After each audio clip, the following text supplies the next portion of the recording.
एक से ज़्यादा बीवी, ये इक्वलिटी नहीं रही। या तो फिर औरत को भी इजाज़त दीजिए।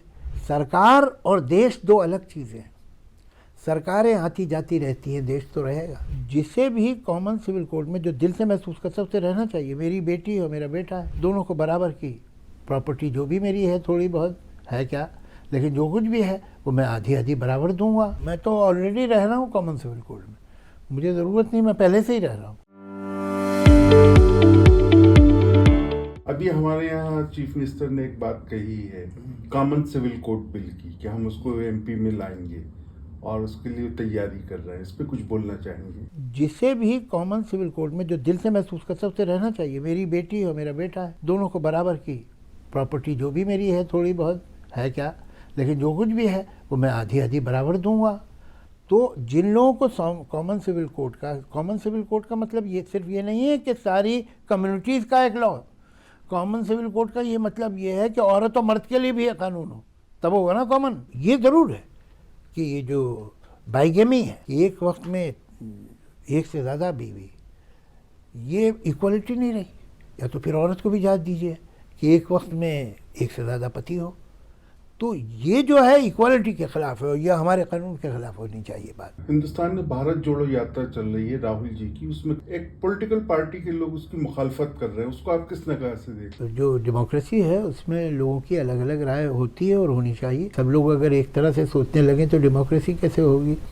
लेकिन कुछ संस्कार होते हैं, कुछ तहजीब होती है, कुछ तमीज़ होती है, वो रखनी चाहिए।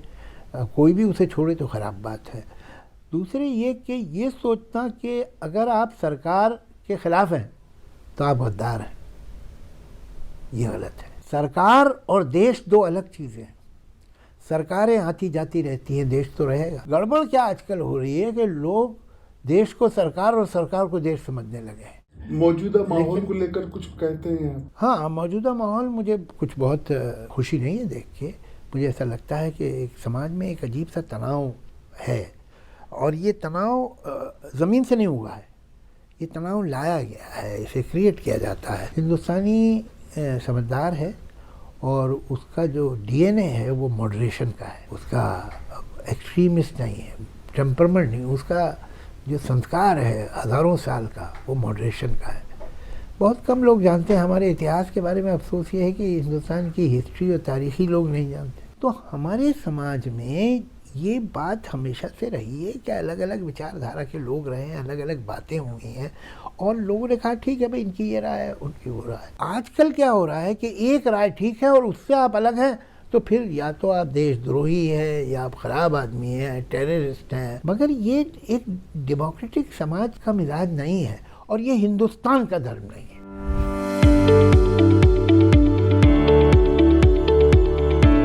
उसके लिए ज़रूरी क्या है कि आपके दिल में नई पीढ़ी के लिए इज्जत होनी चाहिए। हम लोग क्या करते हैं, जो हमारी गलती है कि हम ये समझते हैं कि हम ही को सब पता है और हमारा ज़माना बड़ा अच्छा था और अब देखिए क्या हो रहा है।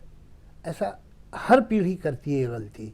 ये गलती नहीं करनी चाहिए हमको, और जिन्होंने नहीं की वो फ़ायदे में रहे। अच्छा, आज की शायरी के बारे में क्या कहेंगे? क्योंकि अब न जदीद अल्फाज हैं, न फारसी के लफ्ज़ हैं। ज़िंदगी क्या है, पैकेजेस देती है। ये ऐसा नहीं कि ये अच्छा दे दिया वो बुरा दे, ऐसा नहीं होता। बहुत सारी नई बातें हुई, बहुत अच्छी हैं, बहुत सी पुरानी बातें भी अच्छी थी, बहुत सी पुरानी बातों में कुछ गड़बड़ थी, बहुत सी नई बातों में कुछ सही नहीं है, तो मगर कुछ अच्छा भी है।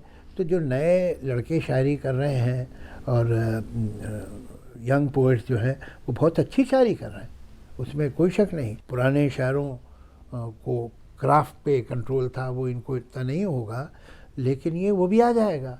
ज़बान बदली है, ज़बान जो है वो ठहरी हुई चीज़ नहीं है, ज़बान तालाब नहीं है, ज़बान दरिया है, बहता रहता है, आगे जाता है, बदलता है। लोग कहते हैं उर्दू ख़त्म हो रही है।